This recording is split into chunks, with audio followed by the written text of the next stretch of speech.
Share बाजार में इस वक्त सोने की ऐसी चमक बिखरी है दोस्तों कि निवेशकों की लॉटरी लग गई है। जी हाँ, टाटा के टाइटन से लेकर कल्याण ज्वेलर्स तक देश की इन चार दिग्गज ज्वेलरी कंपनियों पर इस वक्त दनादन पैसा बरस रहा है। कुछ शेयर तो एक ही दिन में 11% से लेकर 19% तक उछल गए। सोने की बढ़ती कीमतों के बीच इन कंपनियों ने ऐसा कौन सा खजाना ढूंढ लिया है कि निवेशक पागलों की तरह इनके पीछे भागते जा रहे हैं? और क्या ये सिर्फ एक शुरुआत है या फिर दांव लगाने का सही मौका है? तो आइए करते हैं इस महा रैली का पूरा विश्लेषण, इसलिए वीडियो को आखिर तक जरूर देखें। नमस्कार, मैं हूं आपके साथ संध्या बिष्ट और आप देख रहे हैं द इकोनॉमिक टाइम्स हिंदी। दोस्तों, सोने की कीमतें भले ही इन दिनों ऊंचाई छू ले, लेकिन भारतीयों का पेला धातु के प्रति प्रेम कम नहीं हुआ है। शेयर बाजार में भी इस मांग की चमक साफ तौर पर देखी जा सकती है। आमतौर पर किसी भी वित्तीय वर्ष की पहली तिमाही यानी कि अप्रैल से जून के दरमियान अगर देखा जाए तो गहनों की खरीदारी के लिहाज से सुस्त माना जाता है। इसके बावजूद कंपनियों के ताजा अपडेट्स एक बिल्कुल नई कहानी बयां कर रहे हैं। भारी मांग के चलते ज्वेलरी कंपनियों के कारोबार में जबरदस्त तेजी बनी हुई है और ये तेजी जो है सिर्फ एक संयोग नहीं है, बल्कि इसके पीछे इन कंपनियों का मजबूत विस्तार और शानदार मुनाफा है। दोस्तों, इक्विटी मास्टर की रिपोर्ट के अनुसार चार ऐसे प्रमुख ज्वेलरी स्टॉक्स हैं जिनका बिजनेस मॉडल का जो ग्रोथ है प्लान बेहद शानदार नजर आ रहा है। जी हाँ, तो चलिए अब इनको डिटेल में समझते हैं कि किन कंपनियों का बाजार में दबदबा बढ़ता जा रहा है।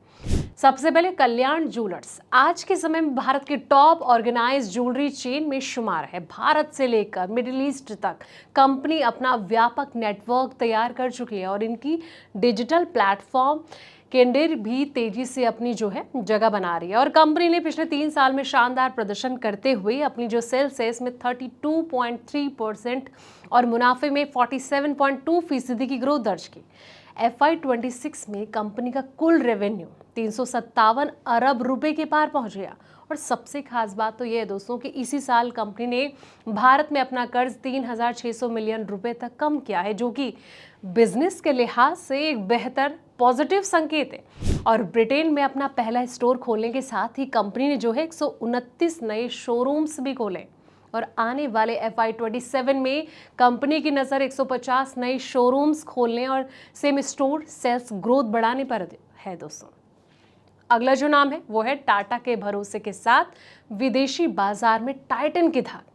यानी कि टाटा ग्रुप की टाइटन कंपनी किसी परिचय की मोहताज नहीं है। तनिष्क, मिया, जोया जैसे मजबूत ब्रांड्स के दम पर टाइटन बाजार पर राज करती है। पिछले 3 साल में कंपनी की सेल्स 29.2% और मुनाफा 15.7% की दर से बढ़ा है।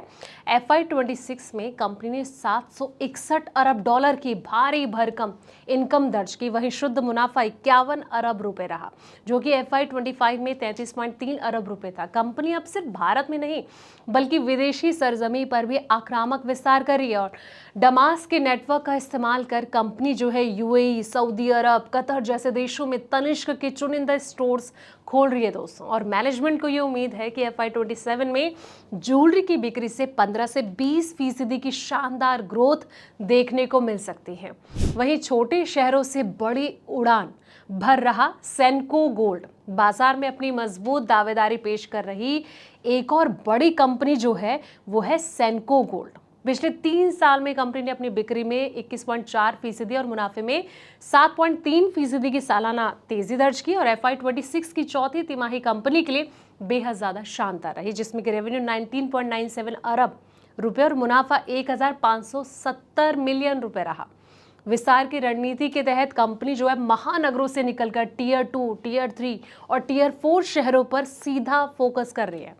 दोस्तों, राजस्थान, मध्य प्रदेश, पश्चिमी यूपी जैसे कई इलाके जो हैं वो कंपनी तेजी से अपने स्टोर खोलती जा रही है, जिससे कि भविष्य में शानदार ग्रोथ की उम्मीद नजर आ रही है। लेकिन जाते जाते इतना ज़रूर आपको कहना चाहूँगी कि जब भी आप ऐसे स्टॉक्स में, शेयर्स में पैसा लगाएं तो एक बार अपने फाइनेंशियल एडवाइज़र से ज़रूर सलाह मशवरा करें और उसके बाद ही निवेश किया जाना चाहिए, यानी कि दांव लगाना चाहिए। और साथ ही दोस्तों, जाते जाते आप ये भी बताएं कि ये स्टॉक्स आपको कैसे लगे हैं, इनके बारे में डिटेल्स आपको कैसे लगी। कमेंट सेक्शन में अपनी राय ज़रूर दें और साथ ही इस वीडियो को लाइक शेयर करें, चैनल को सब्सक्राइब करना ना भूलें। ऐसी पल पल के अपडेट्स के लिए आप देखते रहें द इकोनॉमिक टाइम्स हिंदी।